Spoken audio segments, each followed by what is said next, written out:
Today we're diving into a topic that's all about respect, skill, and understanding one of nature's most impressive animals, the alligator.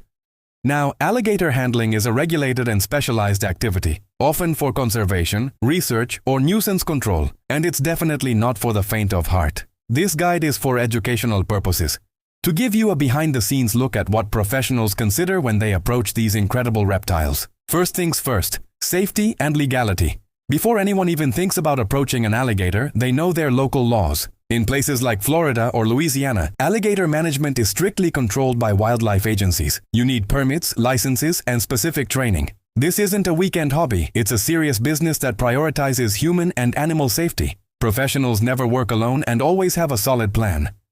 So, what's in a professional's toolkit? It's not as complex as you might think. The essentials usually include a catch pole or a snare, which is a long pole with a loop at the end. This allows handlers to secure the alligator's jaws from a safe distance.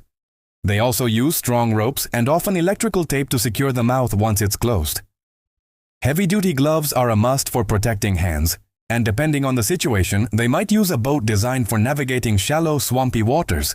The key is using the right tool for the job to ensure a quick, safe, and humane process. Now, let's talk about behavior. Understanding an alligator is crucial. These are ancient, intelligent predators. Professionals learn to read their body language. A hissing sound is a clear warning to back off. If an alligator opens its mouth, it's a defensive posture.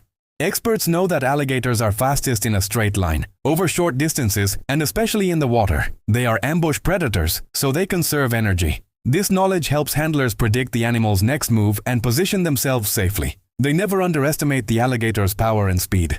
Let's walk through a typical capture scenario, hypothetically. The process starts with locating the alligator. Professionals often do this at night, using a spotlight to see the telltale eye shine. Once an alligator of the right size is spotted, the approach is slow and quiet. The goal is to get close enough to use the snare. The loop is carefully slipped over the alligator's head, right behind the jaws, and then tightened. This is the most critical moment. Once the snare is secure, the real work begins. The alligator will likely thrash and roll. This is where strength, teamwork, and experience come into play. The handler's job is to control the animal's head and guide it, often towards land or onto the boat. Once the alligator tires, a second person can move in to secure the jaws. They'll use their hands to press the jaws shut. It's interesting, the muscles to close the jaw are incredibly strong, but the muscles to open it are much weaker. Then, they'll wrap the snout securely with tape. Handling a captured alligator requires immense respect. The animal is under stress, and the goal is to complete the process as efficiently as possible to minimize that stress. Professionals move calmly and deliberately. They support the animal's body if it needs to be moved, and they are always aware of that powerful tail. Once the necessary data is collected or the animal is relocated, the release is done just as carefully. The tape is removed, and the alligator is allowed to return to the water on its own terms. It is a fascinating process that highlights the incredible power of these animals and the skill of the people who work with them. This is about conservation and management, not sport.